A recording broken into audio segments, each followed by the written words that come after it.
No, because she told me. You don't have to argue. So I just did that.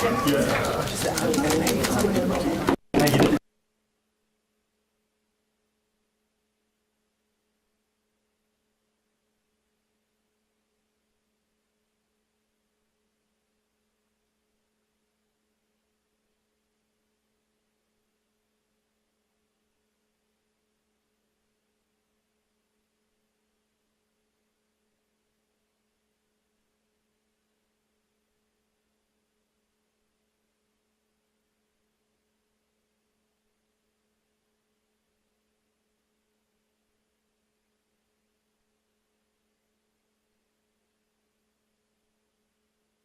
Johnson-Hostler. Second. Second by Ms. Price. All in favor, say aye. Aye. Opposed, same sign. Ayes have it. Dr. Wilson-Norman, I will turn it over to you so that we can get started for our great discussion today. Thank you. Good afternoon, everyone. We want to take some time today to provide a brief update on our alternative schools programming. And we hope to capture a thumbnail sketch of what each program provides, to share with you the number of seats we have available in each of the programs, and the work that we have undergoing in place to begin to think about how do we build upon the strengths of some of our programs, and how do we begin to address some of the challenges that we're experiencing in our programs. We have with us today two people that lead a lot of the work in our alternative learning programs. We actually are missing one person, Mr. Ken Jurgensen, who is actually the director of alternative learning, but he is away this week, and so Michelle Woodson and Paul Walker will provide an update for us. And so our desired outcomes are really just to highlight the interventions, because each of these schools provide an intervention for continuation of learning. It supports the individual needs of students. Then we also want to highlight how we align with some of our board policies in providing this level of support, and really ensure that we are addressing the needs of all of our students across the full continuum. So good afternoon, everyone. I hope you're doing well. Although we believe that all of our schools, including our alternative schools, align with all the priorities, aims, and goals of the strategic plan, we wanted to highlight the areas where our alternative schools and programs support the overall work of the district. Specifically, most of our alternative programs utilize the standard course of study, have the same expectations for delivering rigorous and culturally relevant instructional practices. They utilize data and a multi-tiered system of supports to determine a student's need for alternative options. And data also routinely collected and analyzed at the alternative programs to best meet that student's needs. Professional learning for staff at alternative programs is also provided to equip the staff in delivering unique educational experiences. All of these measures strive to increase graduation rates and improve upon student achievement. Furthermore, the smaller setting that is often provided to these students and unique delivery of instruction at many of our alternative sites address many of our students' attendance concerns and overall student health, well-being, and their performance. So I'm now going to pass it off over to Dr. Paul Walker, who is our Senior Director of Student Due Process and Alternative Education. Good. Thank you, Ms. Woodson, and also thank you, Dr. Wilson-Norman. And I want to start here with first thanking Chair Swanson, board members, and Dr. Taylor, our superintendent. So I want to reiterate that the work of alternative education, it has many roles and players, and it's woven into various aspects of both our responses to behavior, our academics, and academic behavior. So as a senior director, my role is often really in the background, working to try to remove barriers, review resources, and I'm thankful. I really want to highlight the alternative education leaders that are here today who do the work and engage every day with families and students, and I really appreciate them taking the time. And they're going to get in front of you, and my goal is to speak less so they can do that. So I'm a fan of visuals here, and so this is something that can help you as the board and our families and staff in the sense of what is alternative education.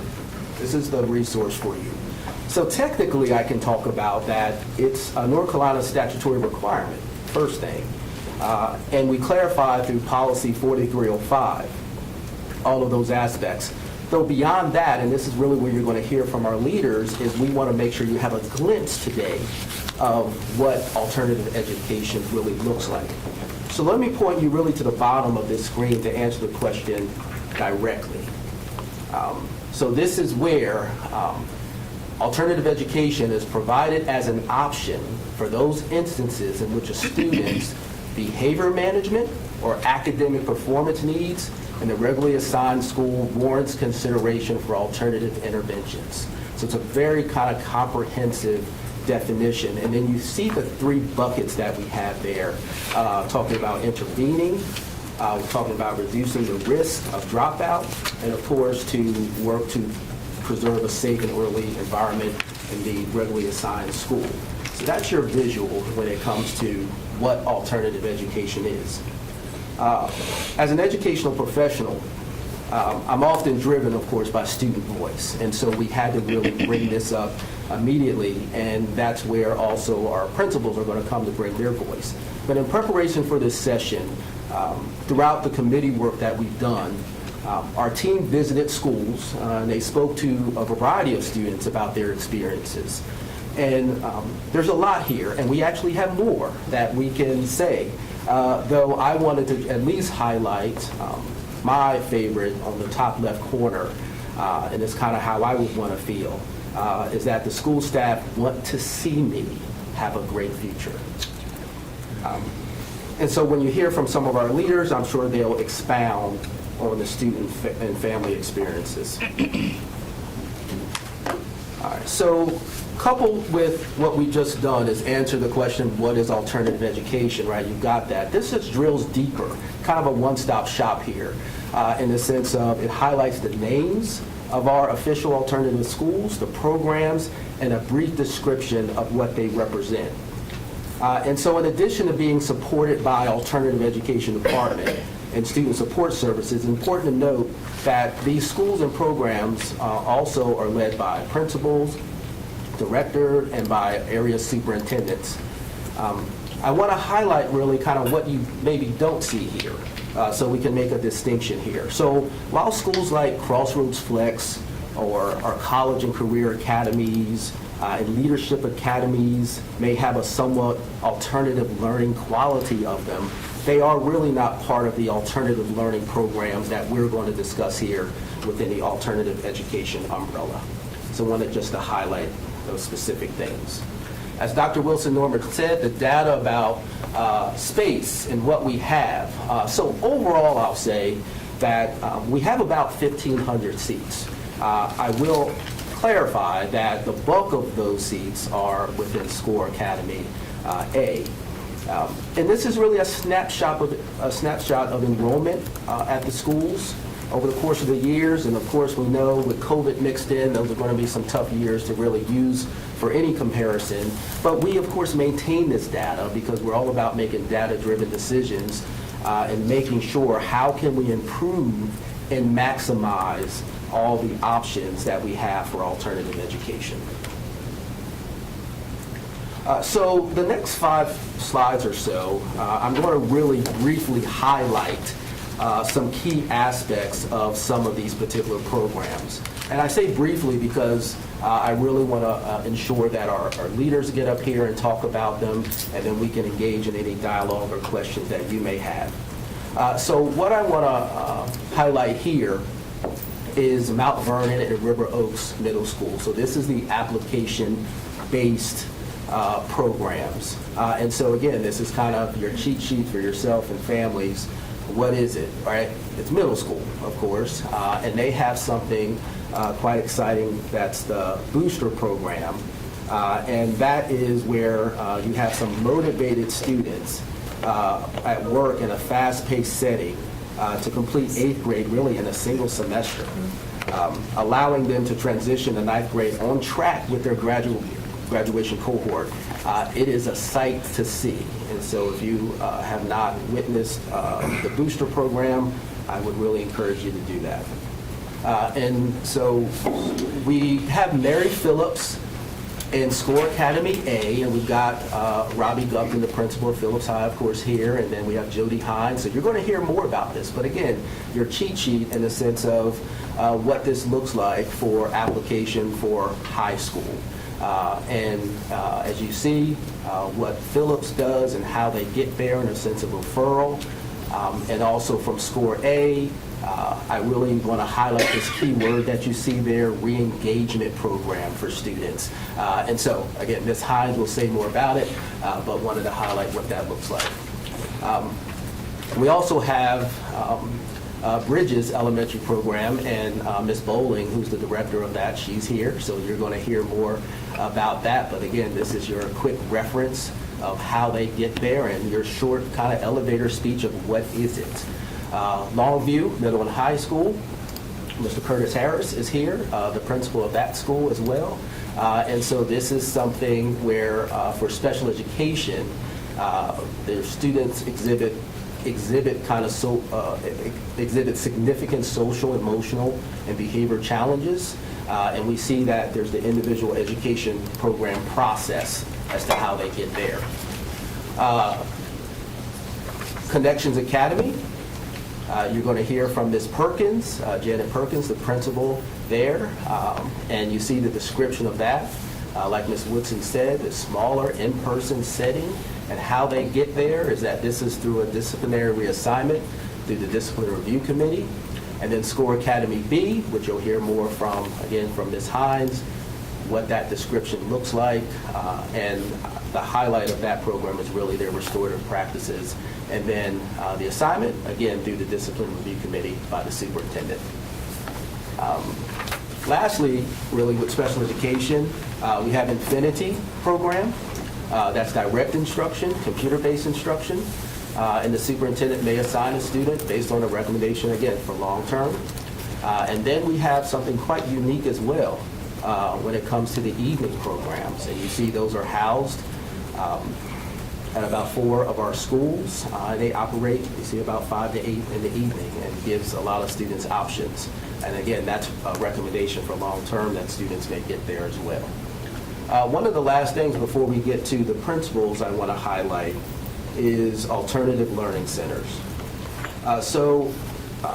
In order to know alternative learning center, first I want to clarify what in-school suspension is. And so in-school suspension, not necessarily ALC, in-school suspension by North Carolina statute is defined as a time when students are reassigned to an area apart from their regular classroom. And it's for a relatively short amount of time. Now, that's not my definition, that's statutory language. And so what I want you to know about ISS is that it's not a place, it is just this definition of a separate kind of time. And so all schools have it when it comes to ISS. So different than Alternative Learning Center. So Alternative Learning Center is really a Wake County construct, and it's really quite novel. And this is where in middle school and high school, they're provided with a certified teacher. And this is where students at risk of maybe not achieving academic or behavioral success in those environments.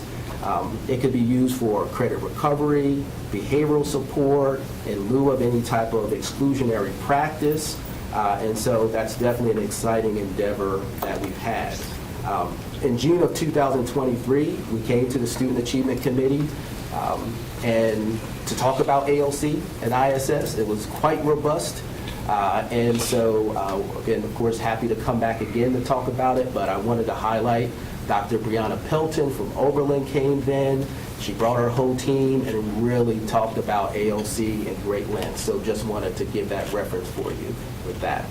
I'm going to stop because I want you to hear from the leaders in these particular programs, again, to give you a glimpse of what happens in those buildings. With that, we're going to go ahead and transition to Ms. Perkins. Yes. Good afternoon, everyone. All right. Thank you for allowing me to share this space and time with you. As Dr. Walker said, I am Janet Perkins, the proud principal of Connections Academy. Connections Academy is one of the alternative schools that serves students that has been disciplinary reassigned through the Discipline Review Committee. That committee meets every Wednesday, and they will determine which students are assigned to Connections and the length of their stay. Our student enrollment at our school is 105 students. Currently, we have 60 students that are enrolled. Students are given, like I said, a mandatory length, either the first semester, second semester, or the whole school year. It's just determined again by the Discipline Review Committee. What makes my school unique? I talked to Mr. Swanson. I said, I'm only given 4 minutes. I can go on and on because I cherish the work that I do. So what makes our school unique is that my staff also has that same sentiment. I can't do it by myself, but we are concerned about every child, regardless of what sent them to our school. We help to make them better students. You know, like I tell them during our orientation, my job is not to change who you are, but help you to find another way to represent yourself to community in a positive light. So when people see you and hear you, they're really listening to what you have to say. My staff is supportive. They work with the students as well daily. With the low student to teacher ratio, we can become more personal with students, looking at finding those areas that are deficits academically as well as behaviorally. We teach social skills every day, and I think that's a plus.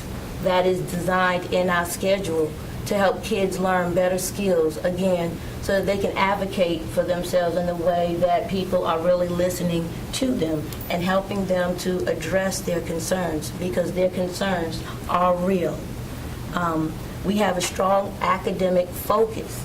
I think that's what helps to minimize students' behavior at our school. It's not a place where you've just been placed here, but you really need to take advantage of this opportunity.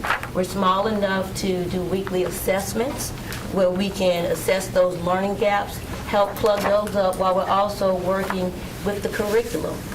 Students are proud of their progress. I mean, they have an 8th grader come to me with Shakespeare saying, look what I did. I'm like, did you do this? Yes. You know, so give them those proud moments to let them know that they can do it. That is very important to us. We monitor progress through our Canvas. We have students monitor their assessments weekly by charting their own and tracking their own progress.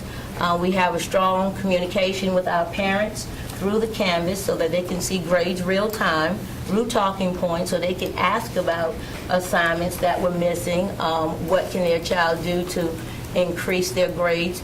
We can always have those conversations in real time so that the parents can help their students.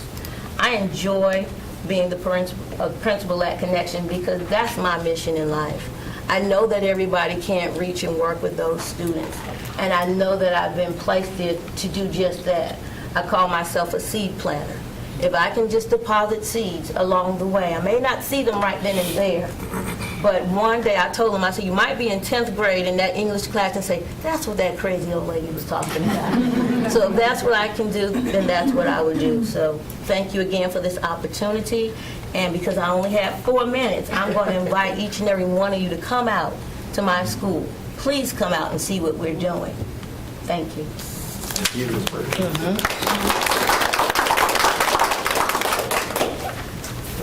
Yes. Thank you, Mr. Gupton. Good afternoon. How are you doing? My name is Robbie Gupton. I am also the proud principal of Phillips High School. It is a wonderful place, and I'm going to start my talk out with an invitation. Please come. And seeing is believing. And anyone who has visited Phillips High School and sees the change and the transformation of students that are in our building can see the value in that program. We are generally an application program for students who are currently failing in traditional high schools. We serve 160 students a year. To date, we have served 156 students this year. We normally fall somewhere between 160, 165, 166. Our students are typically students who are failing academically and sometimes socially in larger environments. Many times our students are simply not engaging in those environments. So they're often students that don't command the level of attention that gets on a principal's radar screen at a comprehensive school with 2,000 students, but they're failing miserably in those environments.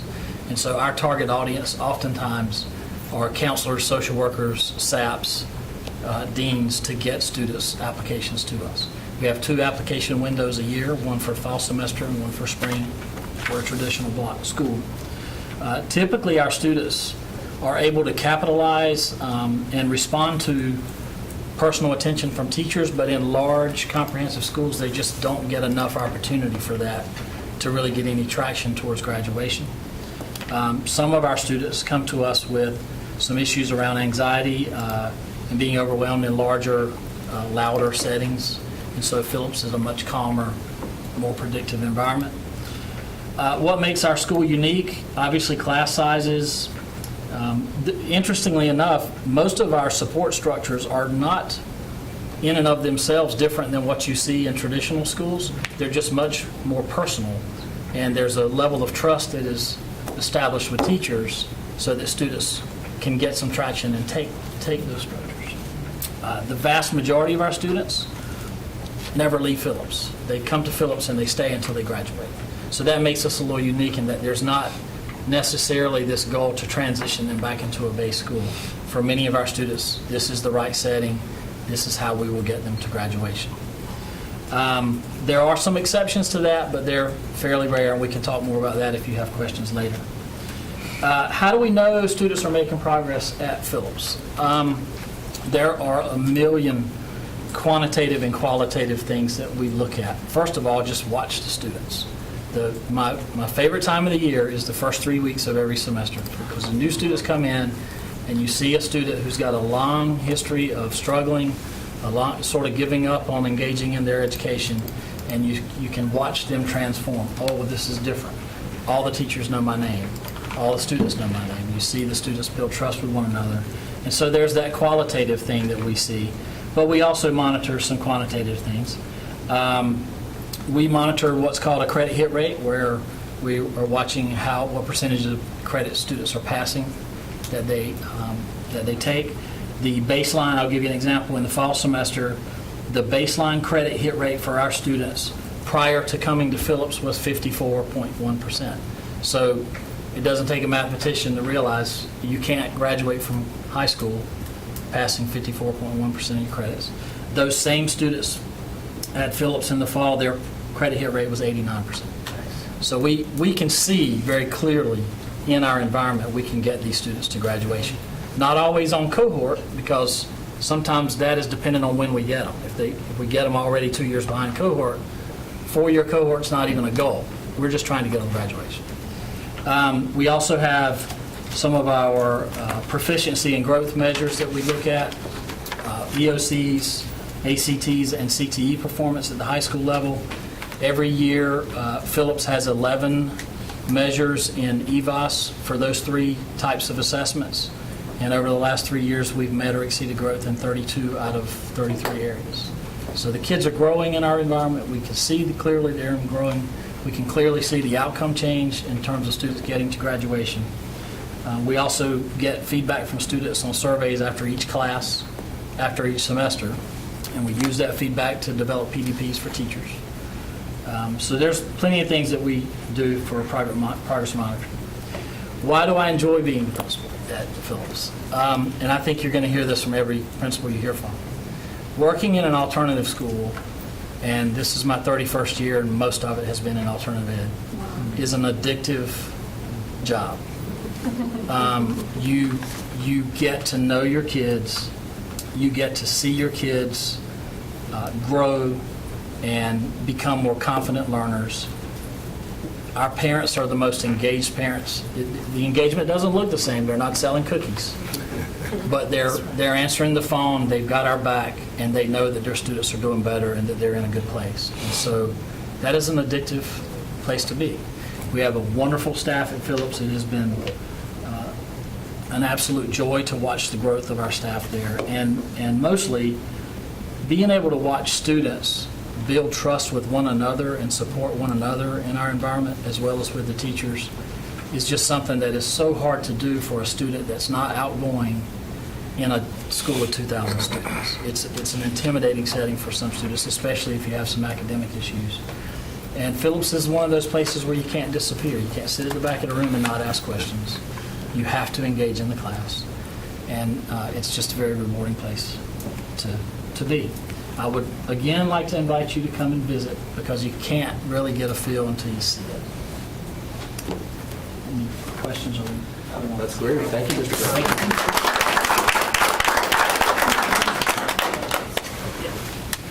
Hi, everyone. Hi. So grateful to be here with this just amazing, brilliant group of people that I have known in many different chapters. I also want to represent our program. There is a team of people that have collective brilliance and passion, and I just get to lead them. So I appreciate that. So I am the director of the Bridges program. As Dr. Walker has already shared with you, all of our students come by way of individual education plans. That means that our enrollment process is highly controlled by IEP teams at our base schools. We have the capacity to serve up to 36 students. I'm often asked, where do we get that number?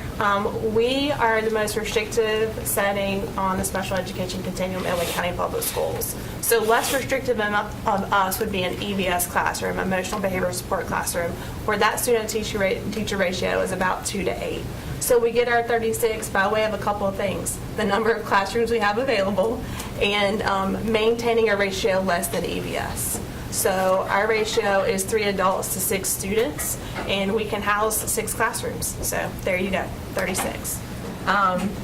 And we have 1st through 5th graders.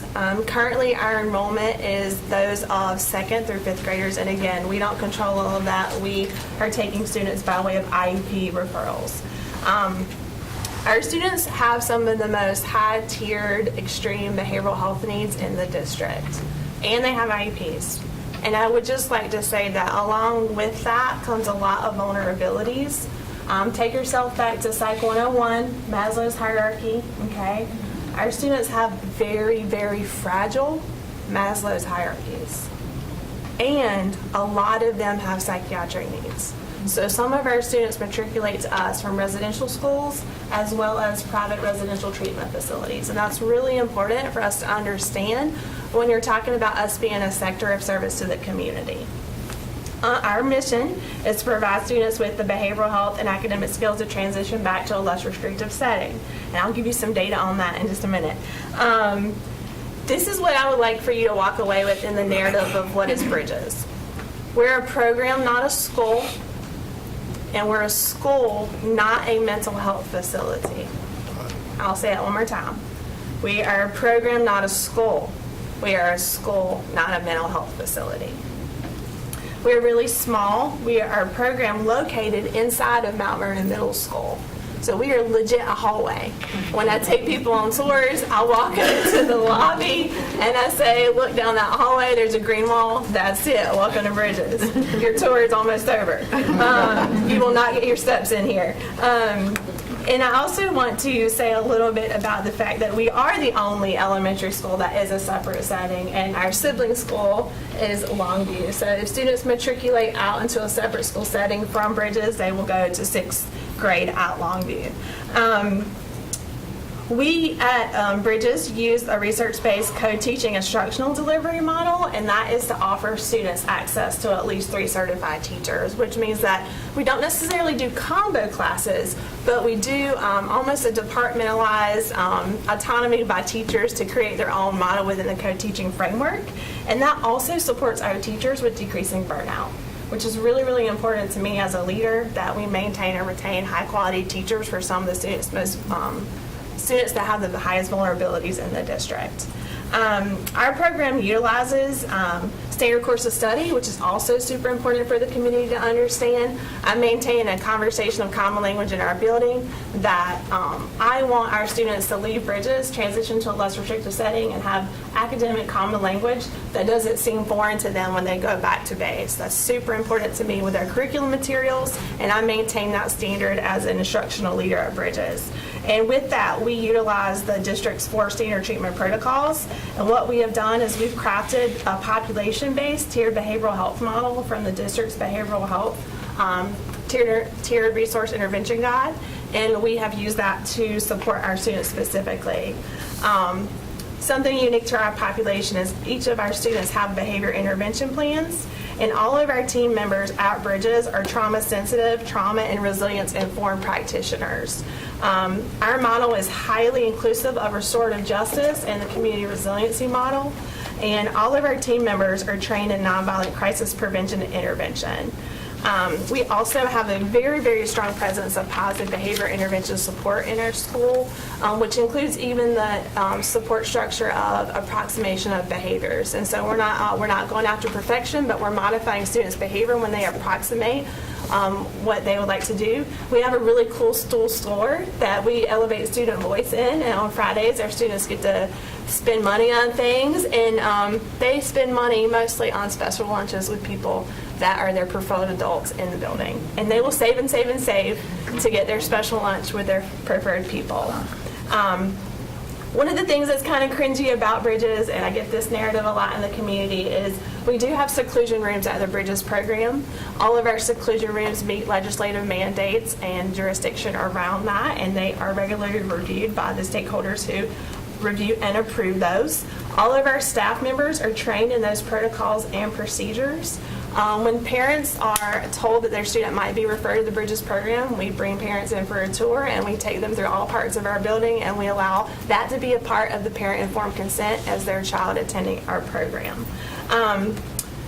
Our SIP is very intentional with staff wellness supports as well. Serving the population that we serve, it's really important for us to teach our team members how to take care of themselves during hard times, and they're always to put themselves first. And if I need to step in and take over for them, I'm happy to do that. Because we're a program, this is just a little plug, we don't have a PTA, so we get real creative with how we develop community partnerships, and we have some really strong partnerships with some local entities such as the United Arts Council. We know our students are making progress because, y'all, I collect data on everything. We are database problem solving in all we do. We have a multi-tiered system of support that is grounded in data and evaluation. This is really fun. From June 23 to now, we have transitioned 14 students to less restrictive settings. One of whom my school psychologist talked to while I was walking out of the building here. And he's proudly wearing his Common Elementary shirt and is so excited about going to Ligon. We use the same school improvement data points every other school does, and we have a school improvement team that monitors that. This is really exciting as well. We have created an outcome data point, time away from learning. Sounds a little backwards, but stay with me. Because our students have to be able to reset, and we provide them with direct services on how to reset their emotionality to re-engage in instruction, we collect data on their time away from learning. From first quarter of last year to the fourth quarter of last year, we gained 9,329 minutes in instructional time. That translates to several weeks of instruction gained by our students, and that translated also to academic growth in our M-class scores. Our composite score growth for all of our students was 114, which is really, really important. Our student climate survey from our families has indicated an 11% gain in 1 year in regards to what they believe about our school climate. And so far this year, our time away from learning, quarter by quarter, has surpassed our gains last year. We also use a lot of the work that's housed in the strategic plan around the behavioral health needs assessment and the BIMAS, which is the universal screening tool. That's a really important tool for us because it supports a rate of change score that we use to help think about students transitioning to less restrictive settings. We have also created a benchmarking tool in-house to monitor students to transition to less restrictive settings. When I first got to Bridges, I told our team it's really important that we don't love our children too long, because what we want is for them to transition to less restrictive settings. Some of our families are saying things like this. We have family circles, and this is their voice being elevated to this space. We ask them, what do we do at Bridges that helps your student feel loved and like they belong? And they said, you support the whole family. My child feels loved. This program has changed my life, and it's changing his. My child feels connected to his teachers. My child feels safe here. And what wins has your child experienced while at Bridges? My child improves daily. My child stays in school and wants to be here. And Bridges is the light of a very dark tunnel. And why do I want to be at Bridges? It's probably pretty self-explanatory, but those of you who know me know that my past history and my prior life is I'm a school psychologist. I began working as a school psychologist in Wake County about 18 years ago, and I started dreaming about working at Bridges almost my very first day of internship. I tried many different pathways to get here, and sometimes that timing wasn't just right. But I just want to say that, being a school-based practitioner as a psychologist, serving multiple elementary schools, being a lead psych and a director of the school psychology department has really prepared me to have a mental health mentality and supporting the Bridges community. I do feel like it's my calling, as many of my colleagues that sit behind me do as well. And every day I see our students making small wins, joyful moments, and the big wins of progress. And I really feel like I'm living in my purpose to be a part of something greater than myself and improving the outcomes for our community's children. And it's probably going to be one of the hardest jobs that I'll ever love.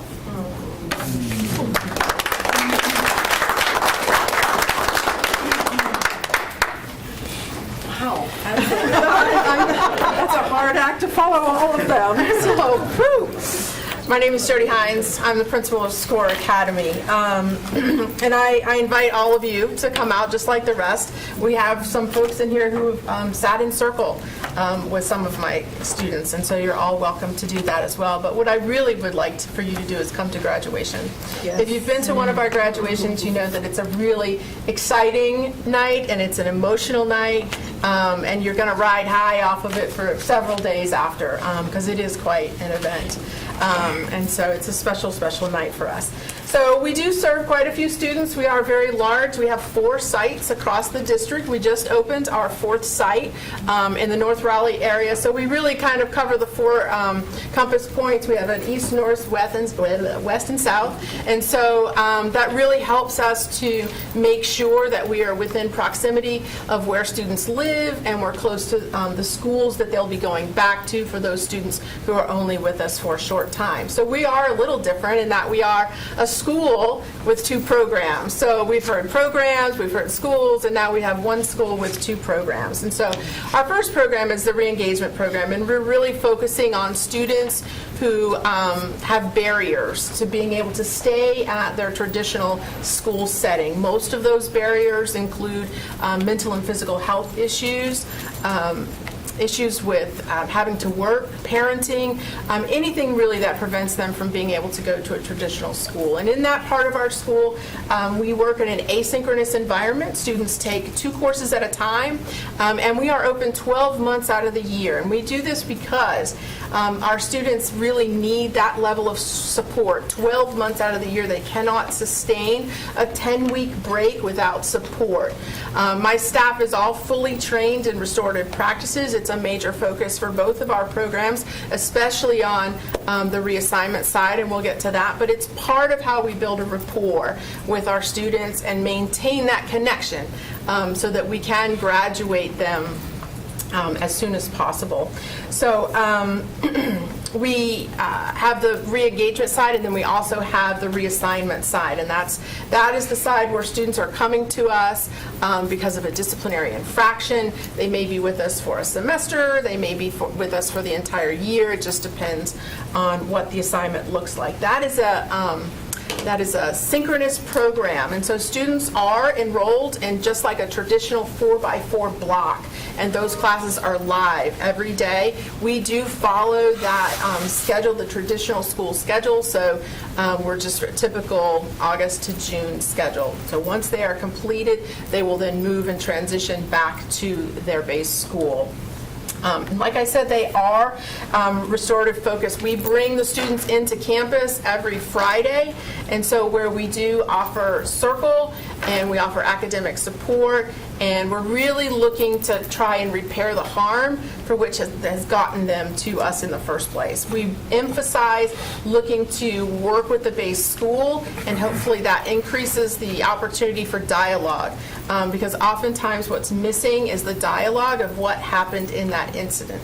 And so we really want students, and we try to get them to practice through circle and restorative practices, talking about what's happened and why it happened, and perhaps maybe how we can avoid that. We do work on a grad coach model, so all of my teachers are considered grad coaches, and whether that's for the re-engagement or the disciplinary reassignment side, and that means that they case manage a group of students. So every teacher at each site is assigned to a group of students, or actually they pick them up as they come into orientation. So every student that comes to site or is assigned to us or enrolled has an individualized orientation where we do work with the families, we do needs assessments at that meeting. We do know that many of our students have needs outside of the classroom, family needs that can vary all over the place. And so we really want to start from the door, being able to support those needs that are vital to their success in school. If we cannot meet the needs of their outside of school life, it's very likely that they're not going to be successful on the inside of school. So that is a big part. All the staff are fully trained, so they all run Circle, they've all do the book studies, and we do all of our PD together. We need to make sure that we all hear the same information together, and then we process that and push it back. So we do hold Circle as a staff once a month, and we do sit and huddle every morning and talk about what our day looks like, and it works to help us remember our focus in restoratively working with our students. The grad coach model is one that has been very, very successful for us. It is the connection point, and if you do come to graduation, you will hear the students talking about how much their grad coach means to them and thanking them for the support and that one-on-one. Many students that come to us have not had very good success in a traditional setting. And so when they find that success for us, it kind of, the light bulb goes off. And that's really our mission, is really to build a pathway to better things after high school, and wanting them to really come back and love school. As far as tradition, how do we know when students are making progress?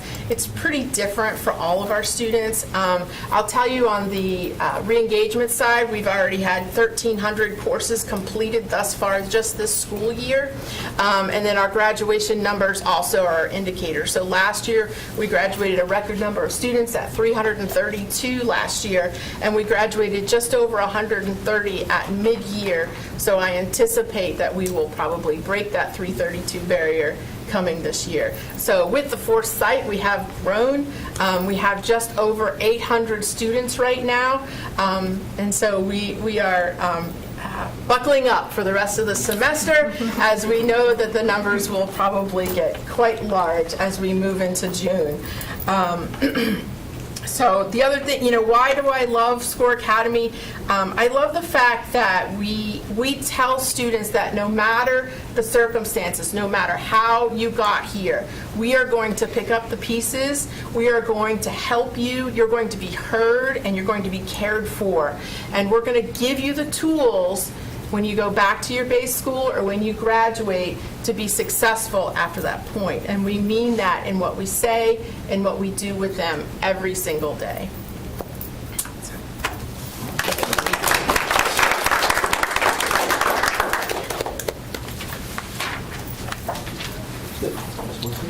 All right. Well, but that's why I get up in the morning, right? This is what this is all about. So thank you, all of you, for everything that you do every day. Not only just sharing your perspectives and experiences, but just what you do in leading your staff, your students, your families. You do amazing work every day, and it fills my bucket. I know that you can just see it in everything you do. There's a lot to be proud of. We're super excited of what we just shared. A lot of success stories, both for our students and our families in these alternative programs. We also know that there are things we can do to make this stronger, right? What can we do within our district to be able to support more students and in ways that are going to help those students find the potential that they need to have discovered for them as well. So we do currently have a cross-departmental committee that is working to review kind of our current state. Where are we? What is our data telling us? Also then looking to see what are some areas that we might need to consider to strengthen or repurpose or re-envision in our current programming, and while also offering additional options for our students. So once concluded, which will be soon, probably in the month of April, based on those findings and other leadership input and feedback, we will provide the board with a proposal for further development of additional opportunities in this alternative programming structure as we go forward. I will say that as a part of the process for questions and dialogues, we want to reiterate that the presentation today is an overview of our current state of where we are with alternative education. And with the current ongoing work of our committee, we'd like to hear from you. And I'm sure we will in just a moment, some of your thoughts and ideas as we go forward. But as our principals indicated, they would love to see you in their buildings. We also want to hear your thoughts, creative ideas, solutions, and input as we're continuing to improve this work as we go forward. And I will stop there and provide an opportunity for any questions or dialogue. Well, thank you all so much for giving us a very high overview. We know that this does not capture all the great things that are happening in these schools. I know Connections and SCORE I have visited many times and just adore the work that you all are doing to make sure our students are seen, safe, and heard. Because we know that our students are dealing with things that we never had to necessarily deal with when we were their age. But I do want to also be mindful. I was whispering to Ms. Johnson Hospital over here is, the language we use about alternative schools, because that also has such a negative, to some, a negative association with it. And so I'm hoping that as we continue this work, that we can think about renaming and reimagining what that looks like, so our students do not feel as if they're in these boxes, or that they have these labels on them, because again, our students are bright and do the great things that they do despite the situations that they're in. And Principal Perkins, I was hoping, is going to mention the creed that you all go They through. only gave me 4 minutes. I'm a rule follower. And just some of the great things. Vice Chair Johnson Hosser and I had the opportunity of touring Connections and seeing that work and seeing, our students learn those soft skills or relearn those soft skills. Same at SCORE, being able to participate in the circles, which I would encourage all of you all to come, to witness that great things. A couple of things I'll open up for questions. I just wanted to say, with the ALC, I just wanted to make sure we clarify that it's open to all students, not just students with disabilities, not just students with IEPs, but they serve all students. And that's also an opportunity for students to really get to dive into their work and work at their own pace. I know when I was a teacher at Enloe, those were some of the times I spent my planning period is with our ALC students to learn those students and learn their stories, to figure out how I could support them as well. And so this makes me miss the classroom some days. But I know this work is also equally as important as happening in the classroom. So I think I've said more than I wanted to, and I'll open up for questions. Mr. Hershey. A couple of things. Principal Perkins, Gupton, and Hines, I am free this Friday. And if you send me a time, I just got to drop my kid off. By 9:30, I can be pretty much anywhere. I mean that. I will come to all three this Friday if I'm allowed to. 2 questions. One is on the slide that's still up. It says facilities and real estate presentations. Is that a review of the current facilities? Okay, so I'm going to lift up Mount Vernon. I am thankful that Mount Vernon is going to be getting a significant amount of work because it needs it. Are there any others off the top of your head that are like, we've got to give these schools more love because our students there deserve outstanding facilities? I think that's true for every one of these locations, for sure, first of Okay. all. But I do think that we want to look at what our current state is, right? Where are we currently? And that is not happened yet. That's coming. Okay.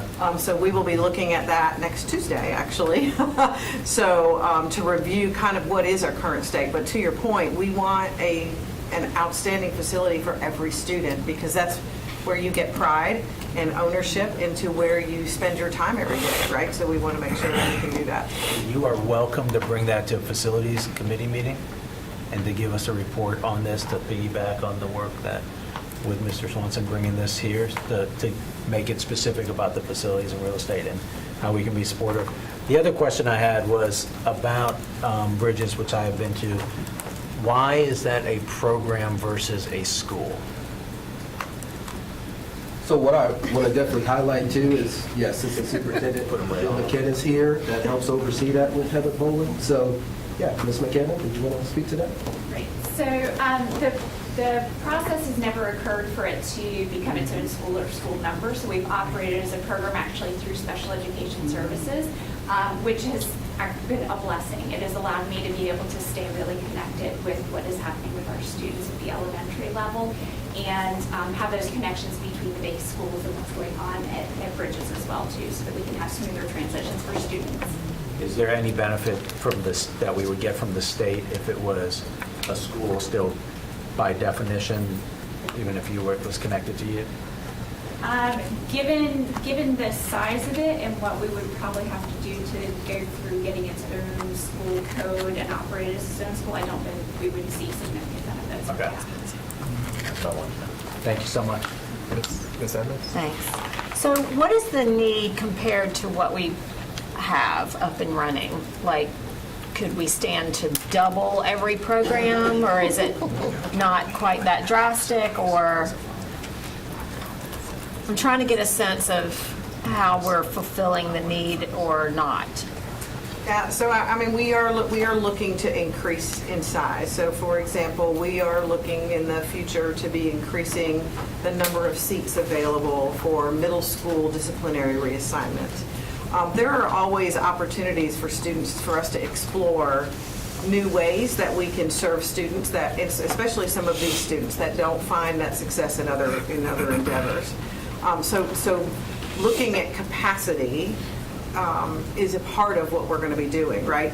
But we're also want to look at capacity compared to what we already have available, and maybe we rethink and reimagine to provide the opportunity to do both at the same time. So I think that's some of the outcome that we're looking to do here, but there's no doubt that we could certainly increase seats. That certainly is a opportunity. We also want to improve our systems and structures in our comprehensive schools so that those students are feeling like they can function in those settings as well. So we want to do both of those things to best meet the needs of our kids. Ms. Edmonds had a follow-up? Thank you. How do you feel, I would imagine the impact of the pandemic was very different for you all versus, our traditional schools. And so do you feel that you are, now that we're, it's been a couple of years that everybody's been back in person, do you feel like you're rising out of that? Or does anybody want to speak to like how that felt and how you're feeling now? On March 13th. Right. For Phillips, because we're an application school. Yeah. We kind of knew when the pandemic hit that our applications were going to plummet. Because schools aren't going to refer students that they haven't met. Like, students failing in online education, but it's not on the campus, they're not going to complete an application for that student. So we anticipated this drop in enrollment. But it's pretty much recovered at this point at Phillips. We're back to where we were pre-pandemic. It took a while. I can say for Sport Academy that we often mirror what's happening out in society and things like that. And so we have a direct repercussion of those types of things. So after the pandemic, we had a lot of students who were struggling with mental health and those sorts of things. And currently, many of our new enrollees are struggling economically. And so they're having to work full-time and they're supporting families. And so we often see the trends that are happening outside of school affecting our enrollment. Same connections, I see the trends have also increased. However, during pandemic, because no one was in school, we solicited from the middle school principal students that might thrive in a smaller online setting. So we had to be creative with that population of students, and it helped at that point. And like Jody said, post-pandemic, the numbers did increase significantly due to mental health issues. think I would add, and I think everybody would agree, one trend that we've seen, and I think all schools have seen this, attendance, or daily attendance is more of a challenge now than it was pre-pandemic. And kids maybe got to see behind the curtain a little bit, and so they want to stay home more and do more online. Getting students on campus every day is more of a challenge for the district. Thank you. Chair Harrington to Ms. Mahaffey. Hey, I just want to make sure that I understand this last graphic. So we know that there's some wonderful work going on in these programs, and I had questions before about enrollment, allotments, how you fund these, what the capacity is. And so, for example, we heard from Bridges how they get to their 36, right? The 6 classrooms and then the student-teacher ratio. We heard about SCORE, though, having 4 sites, and the idea that we might be able to expand. So is what I'm seeing just an evaluation and a proposal for how we can either expand the existing programs or develop new programs to serve these same needs, or is this something else? Okay, what you're seeing here, I appreciate you asking that. Maybe that'll provide further clarity. So we have this cross-departmental committee, and this committee is looking at a variety of pieces of information. So meeting 1, we looked at, we had an overview from the schools. Meeting 2, we looked at enrollment, capacity, kind of what the performance looks like from those schools. Meeting 3, we evaluated discipline and retention and dropout data across the district. Meeting 4, which is next week, we'll review the facilities. And 5, we'll be looking at those target students and populations. And with that information, with that data, we will then comprehensively begin to formulate a proposal that will come back your way to think about it, which I think is both, to your point, some of it will be reimagine, repurpose. Some of it might be based on the data. Do we need to do something different, right? That's going to be coming what emerges as a result of that information. Okay, thank you. You stole my question. I appreciate that. Okay. I'm grateful for that clarity. Thank you both. Ms. Caulfield. Yeah, first I just wanted to say thank you for all your presentations. Just you could see the passion and just the collaboration that you have with your families, and I know how important that is for each and every one of those students and what that means and the path that it redirects them on. So I just wanted to say thank you for doing that, because I know it's really hard work. And my question was really, I guess, more, I guess I really just wanted to understand the full understanding. It sounds like it's coming that way, of how many people do we need to reach? Because I was just looking up the Bridges program, and that's down by NC State, right? And, so we have different pockets of what is needed, and we have a huge community, and how do we reach all those kids and put them where they are, where they need to be? Because, I'm not sure I know I wrote it down, but one of you said that it was really just that individual need of what that child needs and putting them where they are. So if we only have one space for that, and that's the individual space that child needs, they can live over here and it could be all the way over there.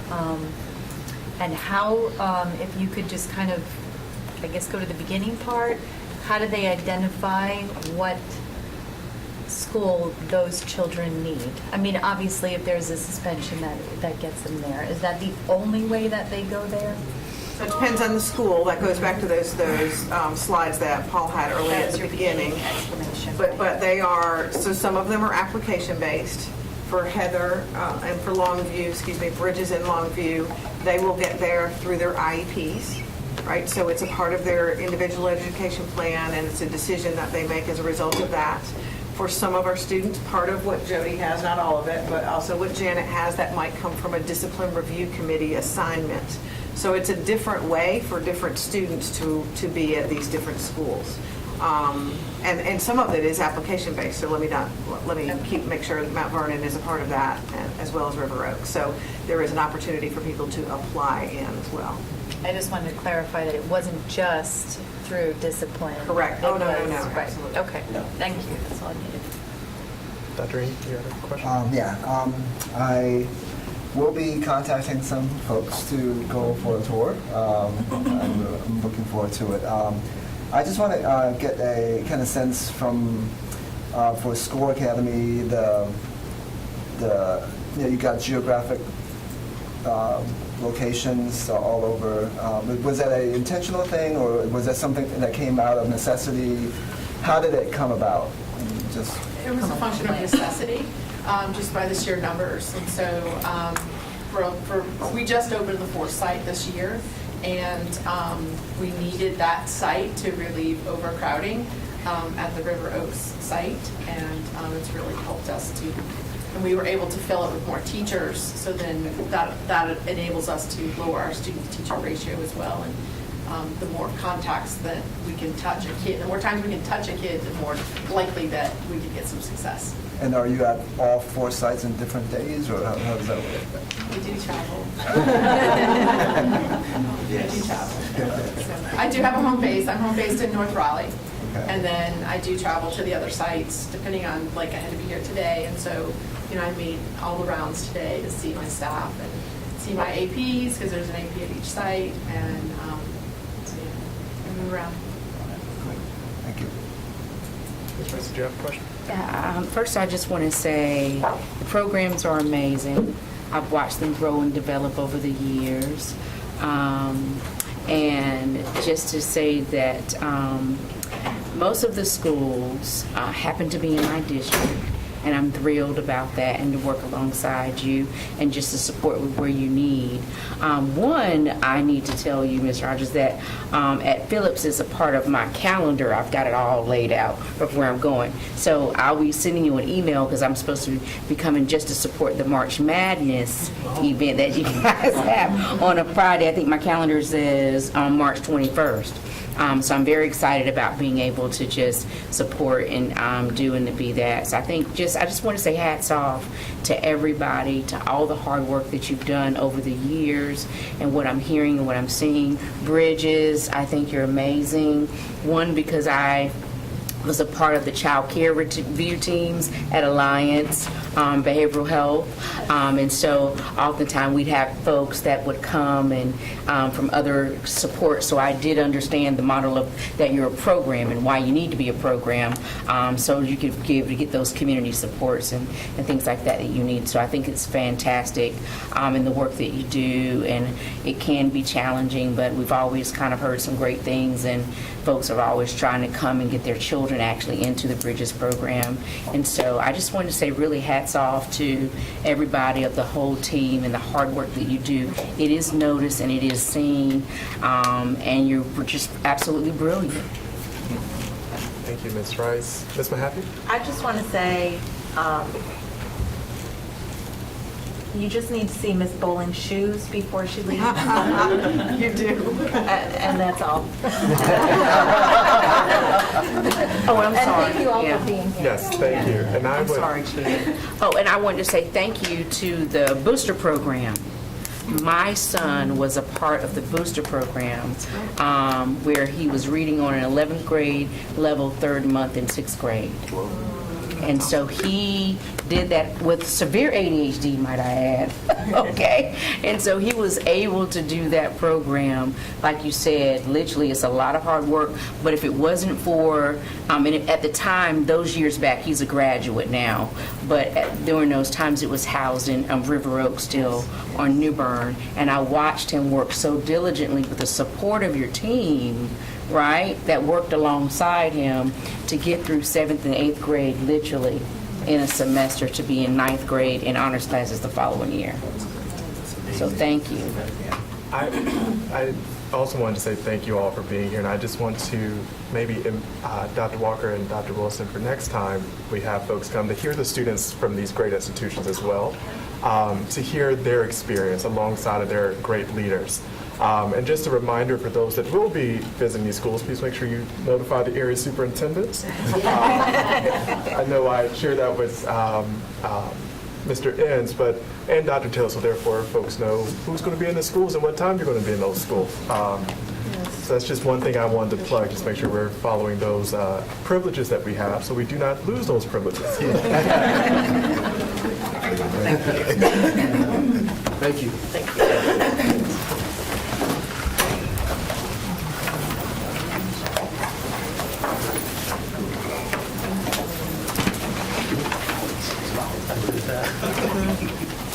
did that at like South High, and I didn't call, and then the person wasn't there. Oh, yeah, I always send an email, Erin.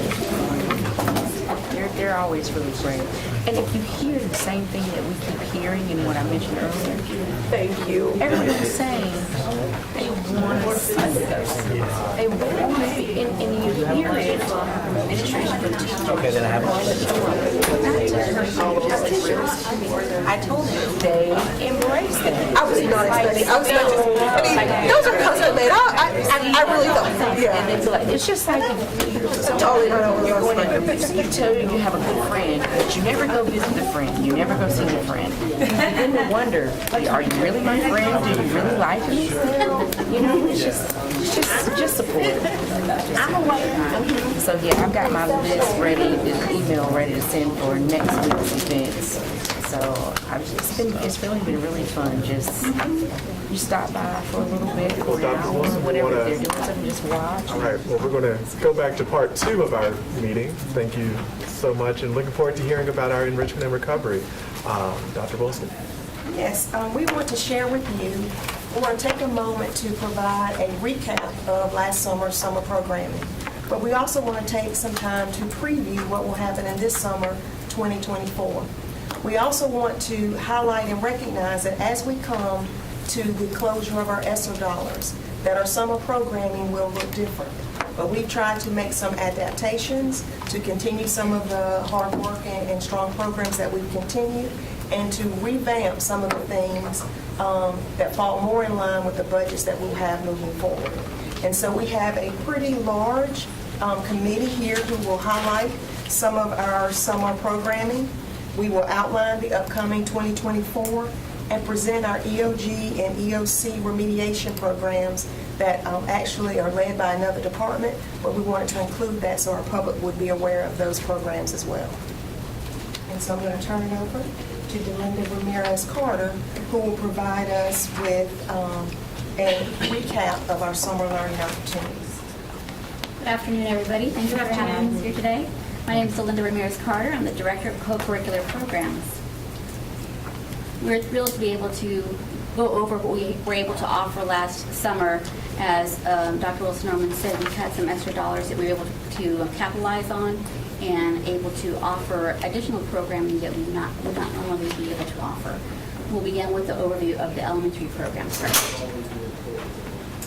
Good afternoon, everyone. My name is Siobhan Stone, and I'm the Senior Director for Elementary Regional Achievement and School Support, Region 1, my first Student Achievement Committee meeting, and I'm excited to be here. So I would like to first provide information about the Read to Achieve camp for grades 2 and 3 students and our Power Scholars camp for grades kindergarten through 5th grade students. First, I just want to provide some background to remind everyone that North Carolina state law requires that grade 2 and 3 students who are not proficient in reading be invited to a free district-sponsored camp. And the measure that is used for that is our M-Class reading assessment. And so for last summer, we had about approximately 5,900 students that were eligible, and we're going to talk about 3 different buckets. First, attendance, the camp experience, and then program outcomes. So if you look on the right hand of the screen, you'll see for our traditional modified calendar and single track year-round, we had about 2,212 students attending. 64% of those students did attend camp. Also, we have our multi-track year-round schools, and that's an update. There was actually 36% that attended camp. For multi-track year-round students, please note that they go to summer camp between their track out periods. Also, for Read to Achieve camp, it is 72 hours of intensive reading instruction. Okay, and that equates to about 12 days. It's from June until October, and last summer there were 63 school sites. For Read to Achieve, we also have 2 YMCA Power Scholar programs, which I'll later speak about as well. Thinking about outcomes on the left-hand side at the top of the screen, our 3rd grade reading proficiency doubled by the end of camp from 2022. Okay, so for the summer of 2023, it doubled. And 91% of parents agreed that attending Reading Camp was beneficial to their child. So that concludes the Read to Achieve Camp portion at the top for grades 2 and 3. We also have a lovely partnership with the YMCA. We have YMCA representatives here. We have a Power Scholars program, and our students are actually called scholars. In this program, they attend Monday through Friday. It's a 5-week collaboration at 4 schools. Last summer, we had Bug, Poe, Riverbend, and Fox. We also have the students have an opportunity to attend field trips on Fridays. For Wake County, we provide the salaries, YMCA provides salaries, program expenses, and field trips, and Wake County provides the facilities, meals, transportation, and we serve as a liaison.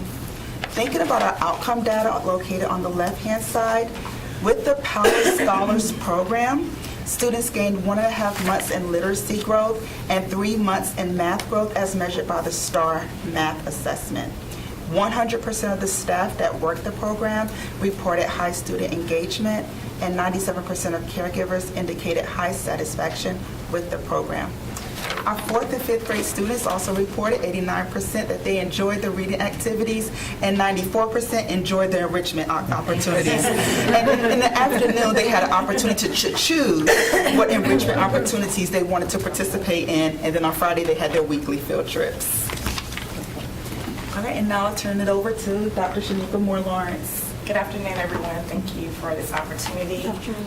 We are very excited to feature our K-12 academic enhancement robust programming that we had.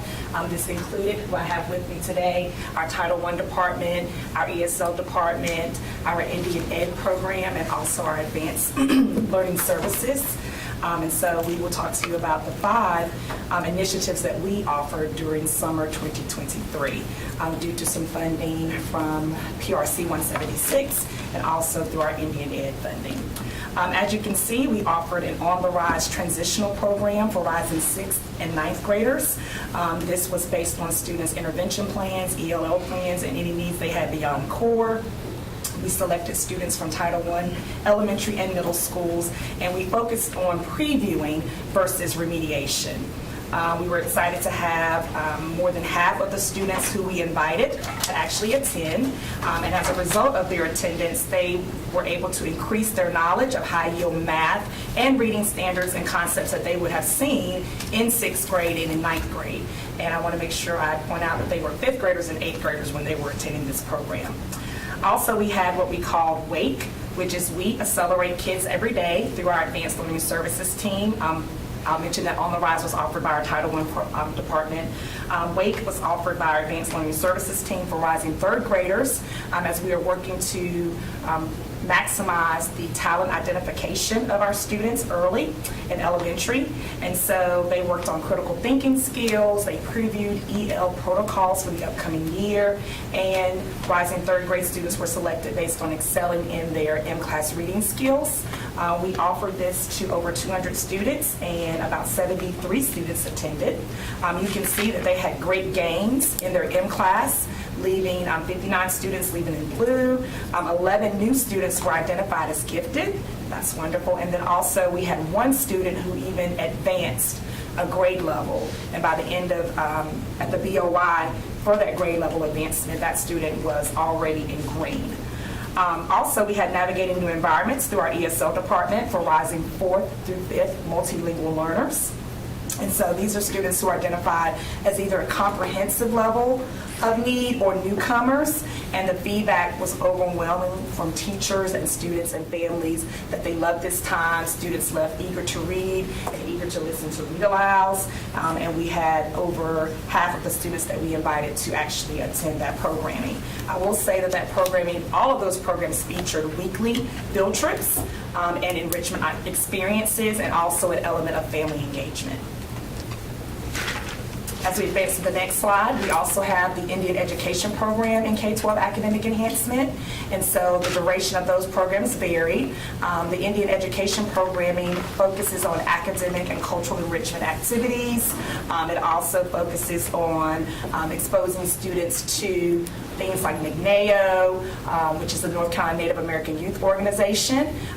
We also expose the students to engineering camps and other leadership and STEM-related activities. And last but not least, our Advanced Learning Services invited students in grades 6 through 7 and 9 through 10 to a 1-week residential camp, yes, overnight. They traveled to Morganton, North Carolina, in collaboration with the North Carolina School of Science and Math. These are students who were either identified as AIG or AG in math and reading, and they were in the top percentile based on GPA. And we had about 11 students that attended that, and the feedback for both the Indian Education Programming and School of Science and Math was overwhelmingly positive. I'll now turn it back over to Dorinda. Yes, thank you. So I'm talking about our high school credit recovery that's offered to our 9th through 12th grade high school students who have failed to earn a credit from a course they took during the school year. This is a 4-week program that happens in June and July, depending on the calendar. Last school year, we were able to have 2,186 students enroll, and they actually enrolled in 3,363 courses. So some of our students did have more than one course to work on credit recovery on.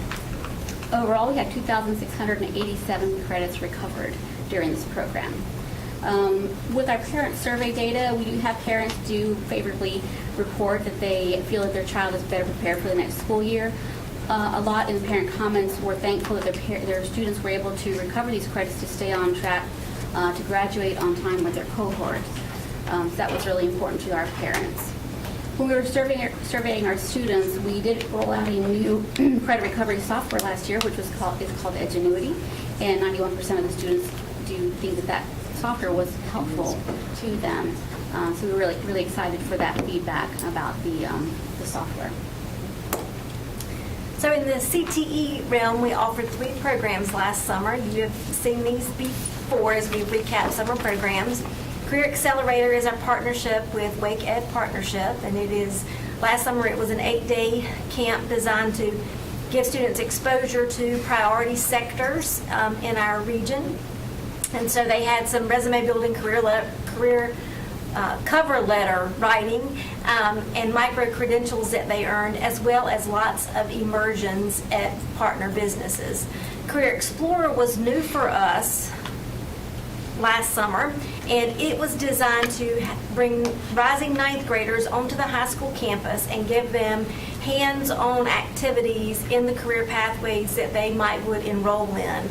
I liken it to Vacation Bible School, where back in my day, that when you would attend and you would make and take something home, so that's kind of the feel that we want students to have. So they get the exposure, they get really excited about what's happening or going to be happening in that career pathway, and then they can choose to enroll there. And then the third program that we offered last summer, again, was District C. We ran 2 sites this year. The first year we offered District C, we had about 49 students participated. We had 140 this year. It was one of the largest installations that District C has stood up for a summer program, so we were really proud of that as well. And in that program, students worked with local businesses to understand a problem, create some solutions, and then they give a pitch back to that business representative about what they might consider doing. Just as a reminder, the ESSER dollars were targeted to help expose students to opportunities they might have missed during the pandemic, so it really was about that immersion and career exploration. What we know from the feedback from students is that we were successful in that. We had the vast majority of students agree or strongly agreed that they left knowing more about career opportunities and career exploration. We also had some benefits of them connecting with adults in buildings that they felt like they had advocates and knew more people who would be supportive of them. So although not a direct goal of the program, we do feel like that was a very positive outcome as well. All right, and as Dr. Stacey Wilson-Norman mentioned earlier, we do have our EOC remediation and readministration program that's offered through a different department out of academics, but it is an opportunity offered through the beginning of the summertime where we have voluntary remediation and readministration for EOGs, EOCs. Mostly EOGs were what was I guess they took part in last year, 9,519 EOGs were re-administered, which resulted in 2,421 proficiency score outcomes. We find that there's a lower participation in the high school as it is voluntary, and the impact on our district proficiency rate was 1%, where 18 schools increased by 3 to 5% through this program. And next on our screen, we have our special education extended school year program. Screen services. So our ESY program is available to students who meet certain criteria as part of the IEP team process. So it's made on an annual determination as part of the annual review meeting for students. It is for students who either they have shown regression or are at risk for regression and unable to recoup within a reasonable amount of time over long breaks. If they are at risk of significant jeopardy of losing the benefits that they've gained during the school year, or if there's an emerging critical skill acquisition that will lose that window of opportunity if we don't continue working on that over a break. Last summer, we had 482 students who were eligible for extended school year services. A handful of families declined the opportunity to participate in that. We do have a couple of different ways that this is offered. One of them is through a school-based program. These are for our students who have kind of more significant intensive needs, need a good amount of services during the break. We have a standard program that runs for 3 weeks, 4.5 hours a day over the course of the summer for our traditional school year and our Track 4 students. We also have itinerant and home-based services for students who require less services. And for our students who are on tracks 1, 2, and 3, that's provided during their tracked out periods over the course of a year. But the frequency and duration of any of those services is determined as part of the IEP team process and individualized to the student and their IEP goals. Thank you. So we had a nice busy year for our students last summer. And so moving forward to our 2024 program review, we'll be able to offer the programs that are listed on the screen. We'll take a brief look at each of these coming up next, and we'll start with elementary again. So we'll continue to offer the Read to Achieve Camp. We'll have 65 school sites this summer. We'll also continue to offer Power Scholars as well, with anticipated 250 students. Moving on to our high school credit recovery program, we'll be able to offer the program just as it was last year. We're excited to be able to offer a few more courses added to the course list of opportunities for enrollment for credit recovery. We are still using the Edgenuity platform. I know it says GradPoint on the screen, but it is Edgenuity that we are moving forward with. And our proposed dates are listed there on the screen for modified and traditional schools. So we are continuing our 3 primary programs, Accelerator, Explorer, and District C, and we're currently in the recruiting phase for that, both students and faculty. So information has been sent to families, and again, we're taking those applications. Like in past summers, we are going to offer credential boot camps. We've let that be an option for students who didn't quite get home with earning an industry-recognized credential during the school year. We offer that option as well. Last summer, you didn't see credential boot camps on the chart because we didn't have any students who met the criteria. By the time they got ready, by the time the school year ended, most of them had already achieved the credentials or had not taken the course to be eligible to attend the camp, which is a good thing. It's a good thing. We're also continuing a summer program as part of our Burrs Welcome Fund grant that we received several years ago, exposing students to STEM careers. I will say this team has been meeting with lots of folks around the district and appreciate the partnership and the collaboration from Child Nutrition Services and also transportation that are critical to making all of these available. In the CTE programs, we saw a huge increase in participation because we were able to provide transportation for students from their homes to our host sites. I would be remiss if I did not give a shout out to that collaboration. And just as we did last year, offer the EOG, EOC re-administration and remediation and re-administration. We'll be offering that again this year. The guidance has been shared with principals as of January 23rd, and the goal is to have this information shared with families no later than May 17th.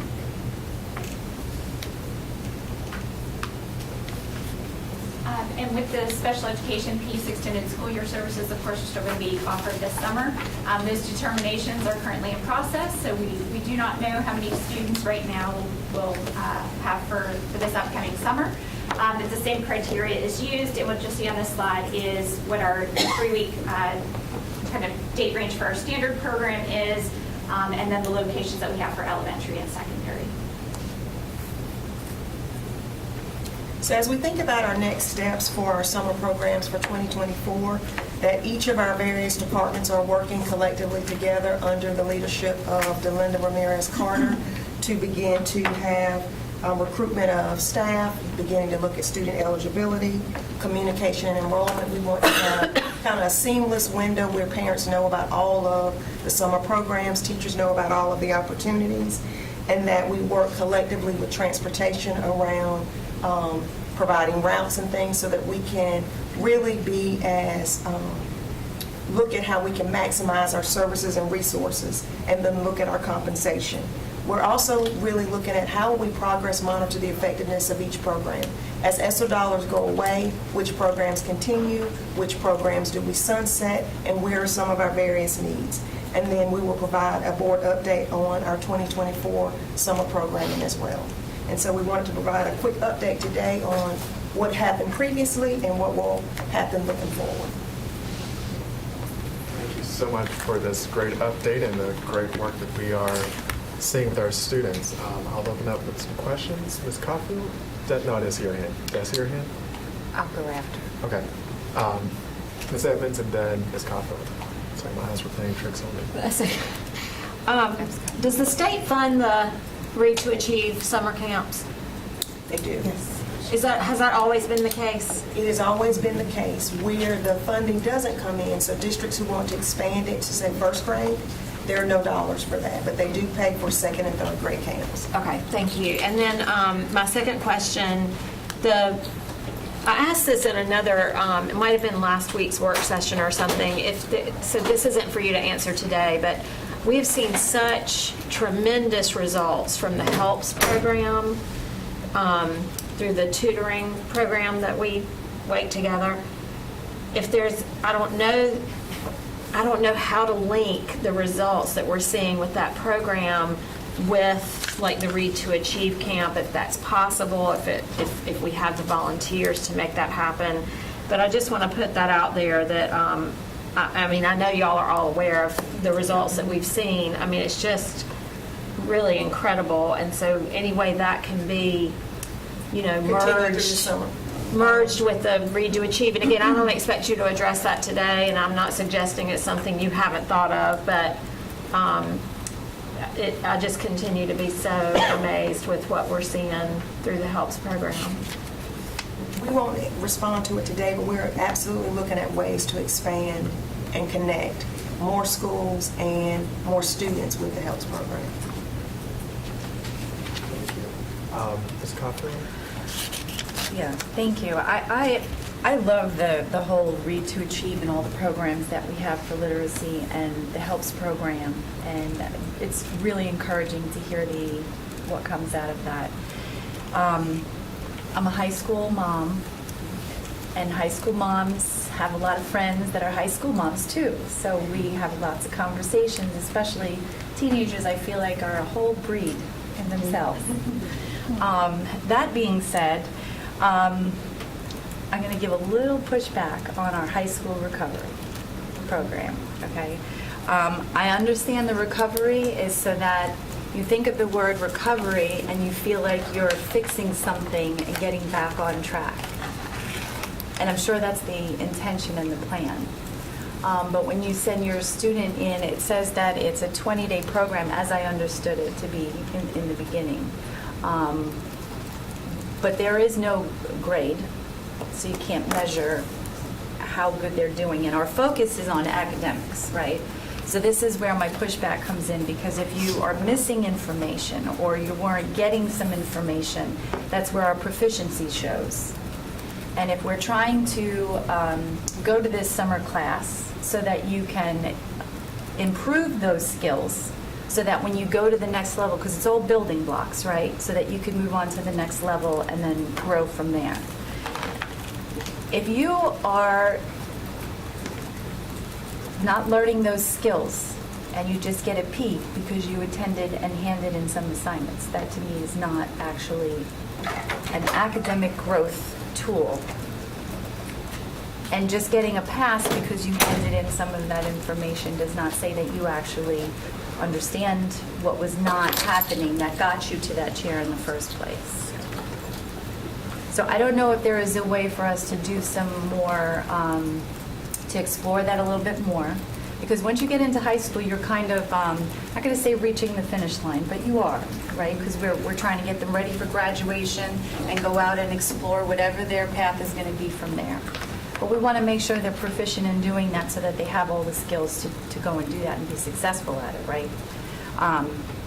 So if they're not getting a grade and you are removing some assignments, because I understand the teachers are trying to work with them and they're like, okay, this is not working, let's try and do this. And then you come in and you only have to plug in to your computer. It's very self-directed. It's not really a teaching moment.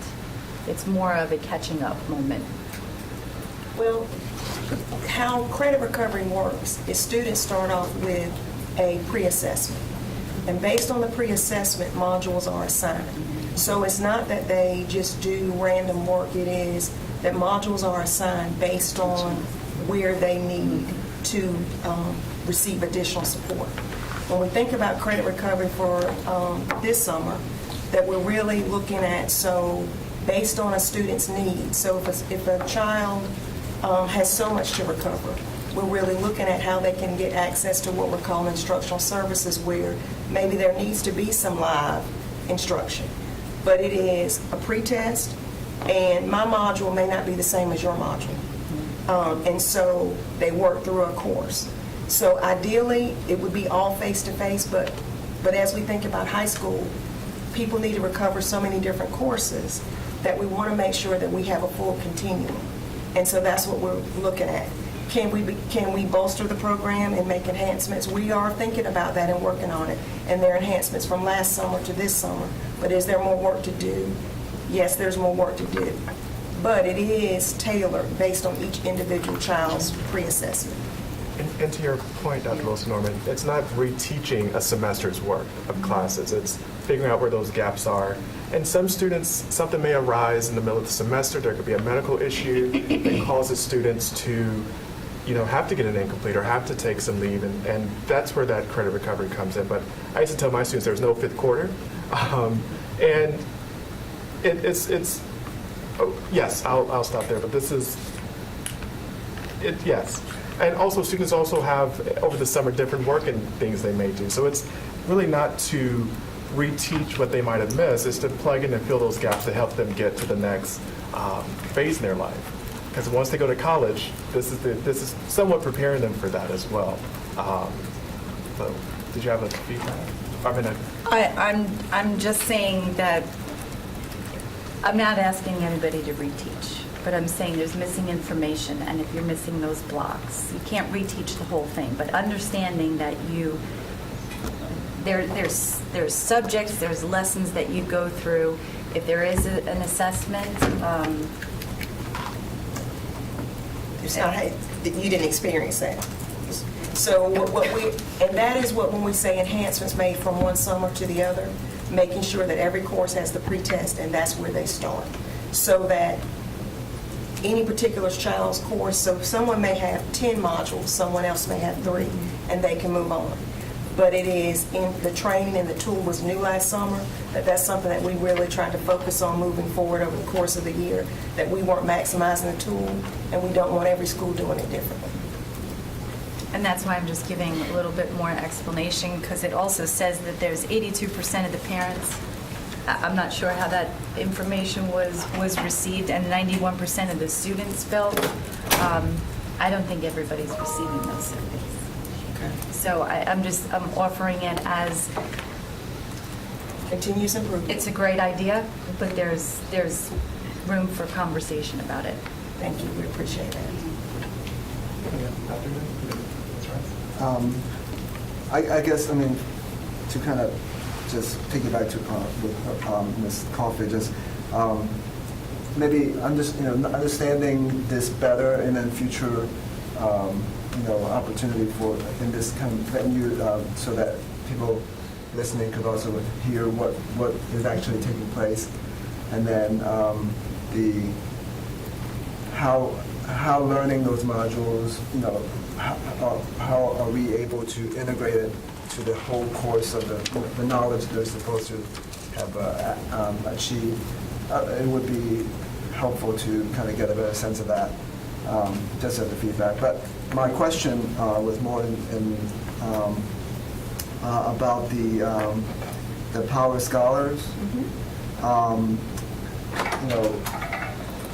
It is a collaboration with YMCA, and are there opportunities for expanding that? I mean, I know probably all about this. We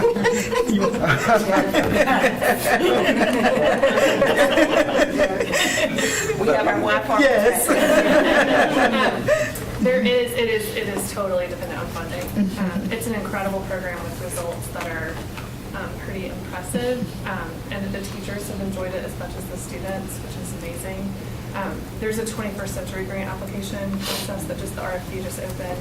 That's a possibility for us, but the current Ellis funding and 21st Century Summer funding, we were not eligible to apply, and that would have allowed us to expand. So if you all run across any great opportunities or anything that we could explore, we're certainly interested in expanding the program. And the last question was, I noticed you meant the On the Rise program. That's not mentioned in this upcoming summer. Is that correct? That's correct. Okay. I just wanted. I make sure I didn't miss something. You did miss it. As we look at specialty programs, those were dollars that were ESSER supported these programs that are sunsetting. And so as we look at available dollars, but we didn't communicate those programs yet because we don't know if we'll be able to continue those for this current summer. Okay. Thank you. Ms. Rice and then Mr. Hirsch. I'll be very quick. First of all, thank you guys for the work that you do around student achievement and recovery. That's something I've been very strong about over the years. Just to share, I guess, a little bit more insight for parents who may be concerned about credit recovery. One, I think the first building block is to kind of connect with the teacher before we even have to get to the summer credit recovery might be very helpful for families to do and partner with in that way. But with the credit recovery piece, are students having the opportunity to recover one or two courses in the summer? How many, because I am aware how the program works, so thank you for sharing that so others could understand it, but how many courses do they get to recover in the summer? In my former years, I remember they used to get to do two classes. Is it still two or is it just one? It can be two and it can be more. It depends on how much time they can dedicate to it. Because they only have that month and a half time to get it done. Correct. Right. It's a window of time, and as Dr. Wilson-Norman stated, the program is adaptive, so they take it's a test, a pre-test, and if they pass through that, they can kind of skip ahead. And so if they have time in the summer block that is 4 weeks, they can add another course to their class schedule that they can recover. Wonderful. I just think that's good for folks to hear if they're listening, for parents to understand. You got to work with your own child, though, right, to get them to do the work, right? But the credit recovery is possible. And I had a question around define for me the preview versus remediation. Or I understand what remediation is, but define for me what review is. Preview, I said it right then. Okay. Define for me what preview is versus the remediation, or just define what the preview is. Oh, that was you. I'm sorry. I was paying attention. So that was, again, for the rising 6th and 9th graders. So Okay. we actually previewed some of that first semester content they would see in 6th grade and 9th grade. Okay. And remember, they were coming in as 5th and 8th graders. Right. So we didn't do remediation in it. Correct. It was more about preview, Setting letting them them up for see it success. again. And, okay, But perfect. looking forward, so getting exposure Perfect. to the 6th grade curriculum. Correct. Perfect. And you may not can't answer this today, and it's fine, but I would really like to know what were the barriers in the attendance piece? Because I saw the pattern in your attendance parts, and then what I noticed, if you notice, it's almost like parents caught on in 6th grade and say, "Uh-oh, I didn't take the opportunity in the beginning part." Remember when they sent it out to over 200 parents and only 73 rising 3rd graders, those 2nd grade families, maybe thinking, "Oh, they'll be fine," and then you see it constantly change. So do you know or foresee, or you sharing it another time, some barriers with that I don't know if it's a community thing or things that we can share when parents contact us, some helpful things to reach back out to your department or something for? Yes, ma'am. I would say one thing is that these programs were very novel. And so the newness of the programs probably had one impact. I wouldn't say it was a barrier, but one impact. Okay. Especially with Wake, those students are already performing at or above grade level. Okay, And so okay. our goal was to rebrand what people think about summer programming. It's Gotcha. not just an opportunity for remediation. It's Right. an opportunity to preview. It's an opportunity to accelerate. Okay. And so we will continue to offer both types of programs so that people don't see summer as a I need to Perfect. catch up. Perfect, that's wonderful. I think that was it for me. Yeah, that was it. Oh, and the CTE, I love it. But I like Cheryl CTE at Roosevelt. I'm a CTE fan. But yeah, thank you. So, Right? an interesting point was raised. We just had the community engagement before this, and they said, "Hey, if you know any grants, could you let us know?" Do we do that? Do we let our partners know who are helping us know about grants? We will usually, if there's a grant that comes up with our partners, we will reach out and say, we have such and such, and then they will know of some of them. But as we think about partnerships, like the 21st Century Learning Grants, districts can apply, but we are not planning on applying because we have enough partners to apply for those grants to support more and more schools. And so our grants department is really good with connecting us with partners as well as making us aware so that we can connect with partners as well. So they would let them know if there was a grant available that we weren't going after, that they might. Yes, and as program people, if we came across a grant and they made us aware and said, "Oh, this would be a great one for us to partner with." Perfect. Thank you so much for sharing that, and love the work you're doing. I have a follow-up question, I think. You said I could ask? Go ahead. Oh, okay, I'm sorry. I forgot to ask this one question. When you said District C, what is that our City of Raleigh's District C, or what is District C? District C is an organization. They're a nonprofit organization that came up with this framework around, they have their set framework for coaching students in this problem-solving model and being able to pitch back to businesses. So that is the That company's District C, name. I know what you're talking about. Yeah, okay. That's It the just threw me organization's off. name. Yes, I remember that. They asked me my part. Thank you. Okay, yeah. I got confused. You know, all this political district stuff we have. Ms. Johnson? Yes, I have a follow-up to Ms. Caulfield's, and again, I echo my colleagues' sentiments around the great work that you all are doing, but I think this is in a way that I think where most of our, and I say most because the next thing I'm going to say is, it's our middle-of-the-road students that often don't have an IEP, aren't showing up with behaviors that we currently see in our schools as insubordinate, so we list them as infractions. They're just there. And those are the kids that often, I always say, get lost in the sauce because they have the ability to do, but nobody knows what is prohibiting them from moving forward. So I guess for me, that's the hard part about all of this, right? Which is why I always say, which actually I appreciate the principal from Bridges Santa, because I just said it in community engagement, that my whole life is around meet the Maslow hierarchy of needs, and our students will perform. And oftentimes that thing that is missing could have been one blip that happened to them that nobody has made note of. I actually just had a community member tell me a student had lost their father and nobody had asked, and the student got behind, and it is super hard to catch up when you've missed monumental components to moving on to the next space in science or math or even history. You missed a whole chapter, so now you're in a whole different block of history and you can't catch up because you're not going to go back and do it by yourself, and so then those kids often get lost. So I don't want to lose Ms. Caulfield's point at the table that we don't often articulate is what do we have in place, or anything that we're doing to address our students who are in the middle. And I feel like I should also say, I feel like it's a little bit of irony, because you'll hear most teachers say, yes, I'm teaching to the middle, right? Because your extremes are either getting some support in AIG or some supports in spec ed, so they're teaching right to the middle, but those are also still the same kids that we often lose. So I don't expect to answer, I just want to make sure that we don't lose that, because while it's important that we talk about the ends of our spectrum of our students, but I would dare say if we look at our own numbers of kids who are AIG or those kids who are spec ed, we still have about 100,000 kids that we're not actually talking about.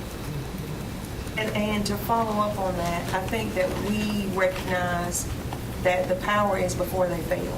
That's right. And really beginning to think about how we do objective recovery within that quarter, so that they can catch up and have a better second quarter and have a better third quarter. And we are building that out. And we probably need to bring back maybe a presentation on credit recovery. As we've been spending time looking at our policies and our rules and our procedures and regulations, there are some things that we need to address for implementation. One thing, when we think about GradPoint, that was an old tool. Yes, we have a new tool, Edgenuity, that is much more comprehensive and robust, that we can do things like, so if we have a child who really needs a large portion of the course, we can do instructional services where they have access to a live teacher. Those are pieces that as we're building it out, to begin to think about how do we deal with once they fail. But when a child has a 59 in biology, do an objective recovery so that you go into the next quarter stronger. And so we can bring a presentation back, because as we've been going through credit recovery and our programming and looking at students who are off track, looking at students who are D's and F's or failure reports, that we can do more in that area. So we can bring something back to share about what we're doing with objective and credit recovery. Thank you. And I thank you. I appreciate that, because I do think that is helpful, that you're building it out so the educators in that classroom are tracking, oh wait, Monique has made a 59, what's happening, how do we recover? The other piece, which, there's a lot of mixed reviews, but I've certainly been in some of our schools and seen it work, is not really smart lunch, but similarly in that I actually was in one class and the teacher said, I'll see you at lunch. And I was like, well, you got lunch detention? And she's like, no, he failed a whole unit. And so the requirement is that they come, and they still build in, this is a school that has very long lunch period, because actually this is built into their school day. And for me, that was the actual first time I actually saw the teacher say, I'm going to see you at lunch, right? Which smart lunch is more of, I get to choose if I'm going to go. This was very clearly articulated, and the student understood, you're going to be back, because this is the actual teacher who's teaching the coursework. So I do know that some of our schools are being creative in that way, but again, when we look at a district, what's the scalability to ensure that we're watching and building this out across the district? So thank you. How do we make sure those programs or those models exist in others, and how principals can teach other principals what's working and what's not working? Ms. Mahaffey? Just along that line, and because Dr. Wilson Norman mentioned the before they fail, one of the things that I like about our middle school programs is that during the school year is they can do test corrections, and that is something they always have access to. And yet when our students move to high school, that's not always available. It's either dependent school to school or potentially not even an option. As we're looking at mastery-based learning, just thinking of going there. And I just want to say thank you all for all you do, because summer learning is not always easy to get kids to sign up, to get them to come every day. And just many, many thanks to all of you, and thank you to our partners at the Y, because having those field trip experiences and making it feel like you're a part of a camp rather than just more school is huge. We took them swimming, much to the dismay of their teachers. It was a good experience for everyone. As a former Y swim instructor, I totally approve that. Yeah, I just wanted to follow up on a couple of things, like what you just said about the teachers. It's kind of like the teacher autonomy, like they all have their ways of running the classroom, which I completely understand. But as we talk about all these different things that we're trying to get clarity on and understand and have some kind of order, that causes frustration for our children as well. I think, in one class, in first period, you could work with your teacher and she understands what you're doing. The second period is like, no way, that's it, you just failed, you're not doing it again. The third period, and then you start the next semester over exactly the same way. So especially in high school, you're all over the place as a student, and they're already trying to figure out so much. It just really causes, I don't know, maybe that's a board thing that we work on, I have no idea. The prior group that was in here was talking about the successes that the students have. And a lot of what I heard from all of those groups is how they made that child feel empowered, important, and valued. Maybe they didn't know how to spit it out the right way. Let's teach you how to do that. Like, those are the things that made them successful. And I think that is the most important part of the problem, is what I'm going to say. And whether we're addressing the middle of the road students, whether they have a 504 or they don't, it's those students that are struggling that could now fall into that category that the other children are in, that they have been identified that they need. So that's what I was trying to spit out, is how do we identify those children, and can we make a process of doing that before? And when we do programs like this with the high school recovery, can we reflect back on the success of that child to see, are those things actually improving their grades? Because then it helps us go back and reflect, what can we do more there to bring their proficiency, I'll just say, up a little bit more. Because if they're not getting it from that and we just keep moving them forward, eventually they're going to hit a wall and they're going to need those interventions. So I just wanted to add that. And to your point, Ms. Coughlin, I think we also have to show our students what it looks like to advocate for themselves, and how do they raise these questions before they fall to that, or until it gets too late or whatnot. So I think those are some strategies, some soft skills that we may have to circle back to, because those skills are going to show up in the workplace as long as you continue your education or whatnot. You have to learn how to advocate for yourself and whatnot. So I think this is a really great discussion that we had on the great topics. And I have just one last point, but it doesn't require any answers today, but just looking at how the students were invited, the number of students that attended, and I don't know if that was already brought up or not, but just looking at how, or whatever systems that we're using to reach those students, what other ways can we reach out? Not having parents or teachers call those families, which I'm sure they've done, but what other things besides emails and phone calls can we do to make sure that our students are taking advantage of these great opportunities? So with that, I will call this meeting adjourned at 4:55, unless Dr. Wilson-Norman, you had something else. Nothing else. Thank you. Well, thank you all so much. Well done, 5 minutes. Yeah, good content, Colin. Very good content. Really great. I'm gonna have to go back and watch the meeting all over again. But a lot of it, like,